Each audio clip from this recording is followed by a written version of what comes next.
Hello, I'm Sid Roth. I'm at beautiful Redding, California, but not here for the beauty. I am here because there are miracles taking place, over 1,000. The question I have for you is, can demons cause homosexuality? My guest says yes, because he was delivered of one. It's like a darkness, a big dark tunnel ahead of you with nothing there. Tell me about the first time you realized you were homosexual. I began to realize it probably around the age of 12, 13, and I just noticed that my sexual desires were not going the way that they should. Other guys were starting to get interested in girls, and discovered that my attraction was for other guys. What about women? Were you remotely interested in a beautiful woman? Not at all. Just the thought of sex with a woman was repulsive to me. There's no desire there whatsoever. Now, I find that there's some similar traits with people that are homosexual, and that is, in many cases, either the father is abusive or absent. What about your case? Absent. He was a great provider physically, but he was a guy who was gone from 5:30 every morning till 7:30 every night, 6 days a week. And so emotionally, he wasn't there. It had no one to show me how to be a boy, how to grow up and be like other guys. And I just really felt like I was not one of the guys. I didn't fit in. There was something wrong with me. How old were you when you had your first homosexual affair? I'm 13 years old. Now, while you were living at home, while you were growing up, did your parents even have a clue that you were homosexual? No, they didn't, and neither did anyone else. Why? I was ashamed. I wanted to be like other people. I knew that this wasn't right, and I'd heard jokes about it, and it was horrifying to me to have these homosexual feelings and desires, and yet they were overwhelming, they were overpowering. There was nothing I could do about them. But the most recent data, at least according to the newspapers, is that it's got to do with genes. You have no responsibility.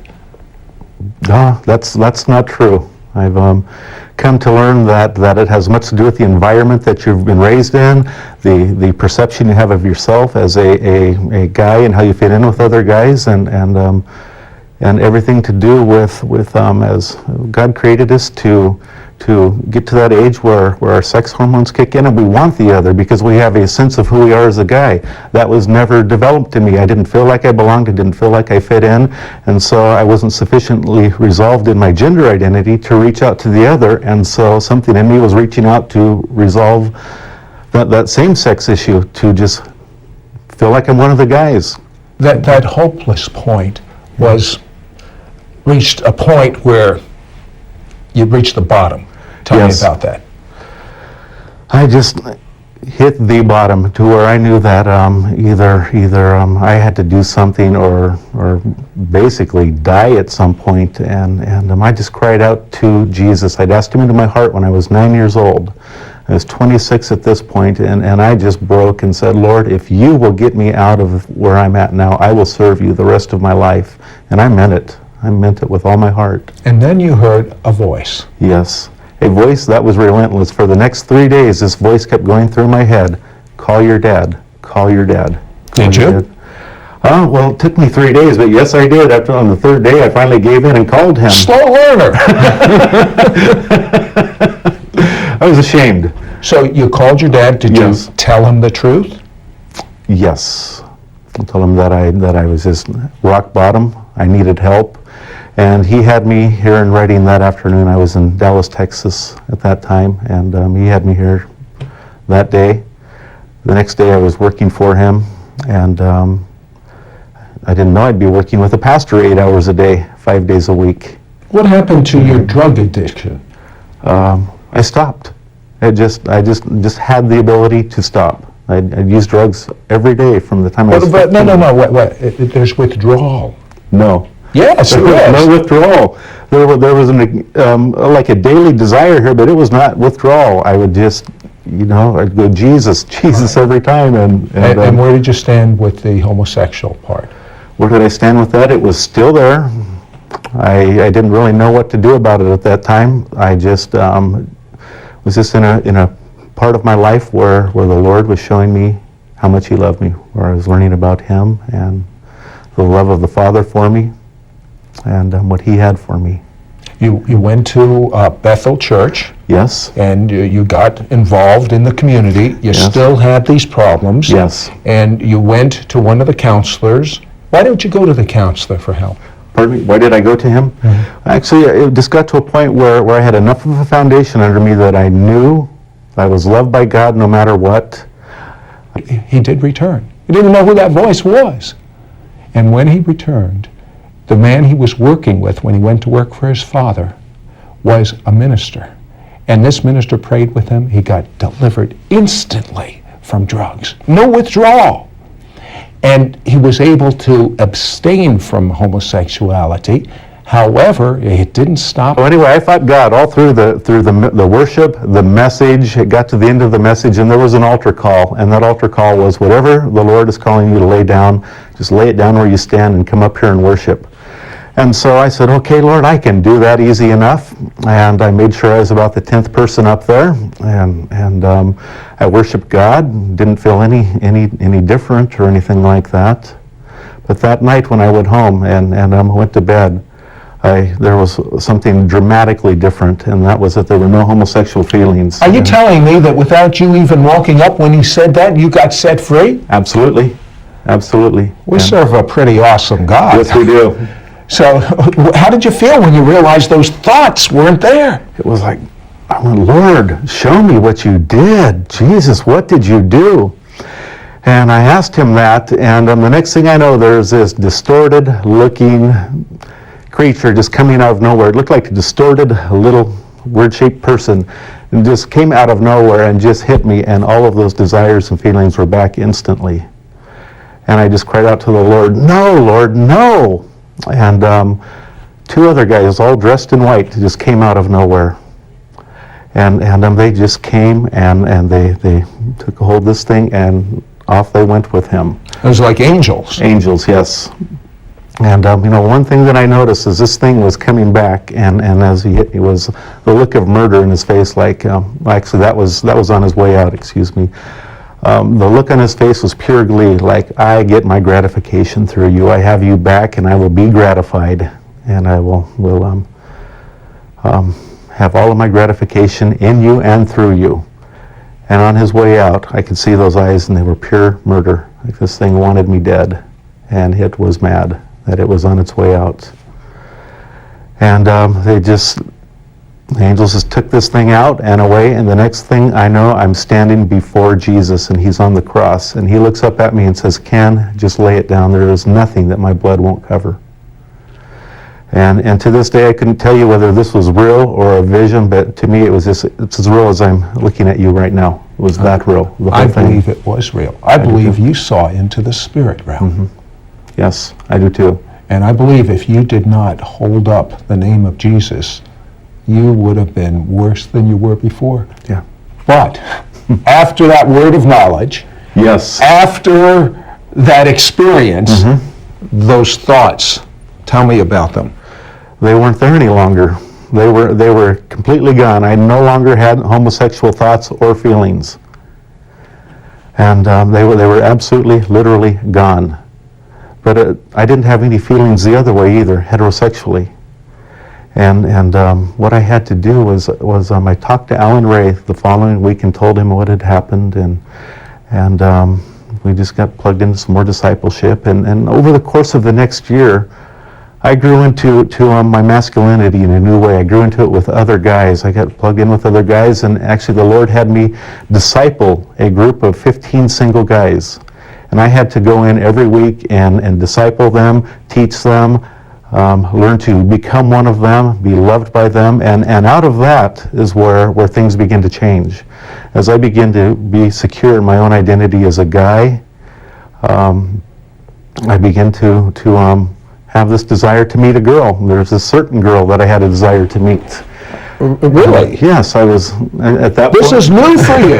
Yes, very new. So what did you do? Just walk up to her and say, I have a certain desire to... What'd you do? Well, what happened was at that point I was interning at the church. This is about a year after my deliverance. I was doing a pastoral intern at Bethel. And Donna was one of our pastor's secretaries. And for some reason, I just something was clicking there. I wanted to know this girl. And so I would go see her pastor, or the pastor she worked for, 3 or 4 times a week, so I would have to pass by her desk. Oh, you're making up for lost ground, I can tell. And one day, Donna was in the bookkeeper's office, and I had started clashing. We had a lot of problems we needed to work through, and the first 2 years of our marriage were literal hell. Here you finally, the first time in your life, you fall in love with a woman, and now it becomes literal hell. Well, how did it change? Well, we had a lot of work to do. One thing that Everyone's got a lot of work to do. We had some very broken areas in our background that we really weren't aware that were there, and one was that I really didn't trust women at all. And Donna, on the other hand, didn't trust men at all. And that sounds like an interesting combination. And so due to my background, my homosexual background, there were a lot of places where I was just kind of a boundaryless individual with other women. Just talking to them, there weren't any boundaries there, and that I really hadn't then and still don't have now a general attraction for the opposite sex. It's all centered right here, and so I didn't see these needs for boundaries. I didn't understand that there needed to be tension between a man and a woman, and that just scared Donna to no end. So Donna, what'd you think about that? He reminded me of the men of my past. I had not good experiences with men, and so I was really fearful and not trusting. And what did God show you to do? He showed me, first of all, that I needed to have boundaries between myself and women, that there are natural boundaries between men and women, that there's a tension there that should be there, and believe me, I learned about that tension real quick. And then the Lord told me, Ken, you cover her and you protect her. Whereas she'd what do you mean? What do you mean by cover, and what do you mean by protect? Okay, well, Donna's greatest fear was that I was like those other men in her past, which I wasn't. And so I did not understand her fears, her emotions, and instead of responding there with, oh, I see what you're feeling, I understand that, let me protect you here, this place where you're vulnerable, I lashed out at her. I saw her as someone attacking me, calling me bad, and I lashed out, and it was almost a setup. Yes. I mean, the devil said, well, I launched him to the homosexual spirit, now I'm going to get him into a divorce. Yeah, exactly. And it was that bad. It was tough. We fought like cats and dogs for 2 years. What are you doing different now? I'm covering my wife. I am being the man that she needs me to be. I understand that she has a heart and vulnerabilities and emotions that I need to protect. And first and foremost, that's my heart, is to cover her and protect her vulnerabilities as a woman. Give me an example. Okay. How do you protect, and if it's not going to be too personal? No, it's not. There are areas where we have guys, a lot of times women will come in and will think they're all emotional, and what they have to say has, it's not all that important. It's just all that feely woman stuff. And actually, it's a very important part of who she is. And to cover her and protect her there is to mean that I hear her there, I don't ridicule her there, but I love her there, and I give credence to what she has to say. How did you learn how to do this? Because it had to be learned. It had to be learned, and it was actually a God thing there. It's, much of what I've learned coming out of homosexuality is I had to go back to God's original intent for man and woman.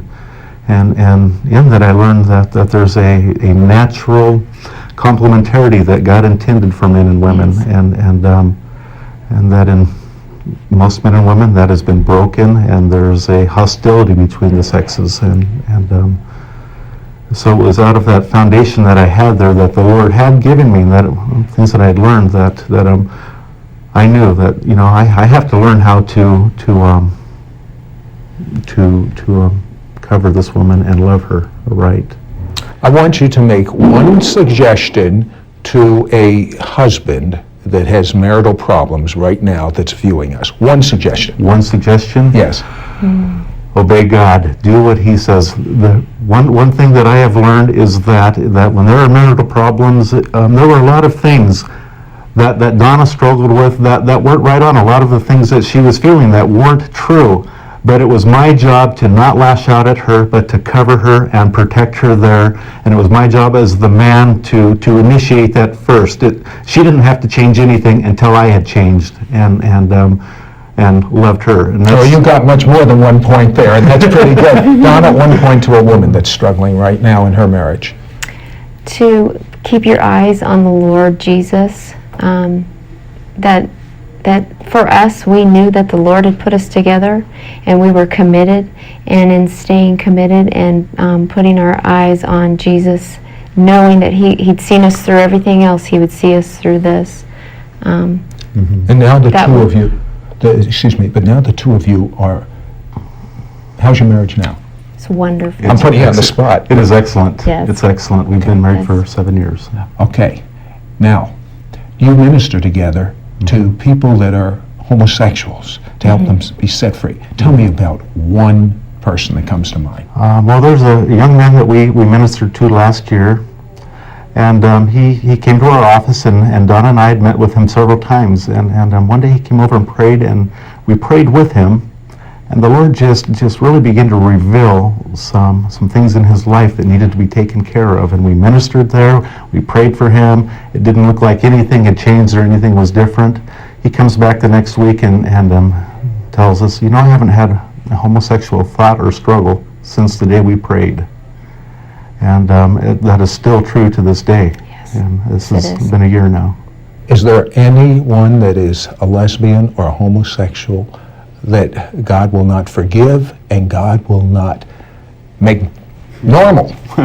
Absolutely not. Anyone who wants it, anyone who wants redemption, anyone who wants to be the man or the woman that God made them to be, they can be that. Yes. And it's the Father's pleasure, it's Jesus' pleasure to be that vessel. Would you pray for a homosexual or lesbian that is watching right now? Will this help, a short prayer? Sure. All right, I'd love to. look into the camera and pray. Okay. Father, I thank you that you are a Father who cares.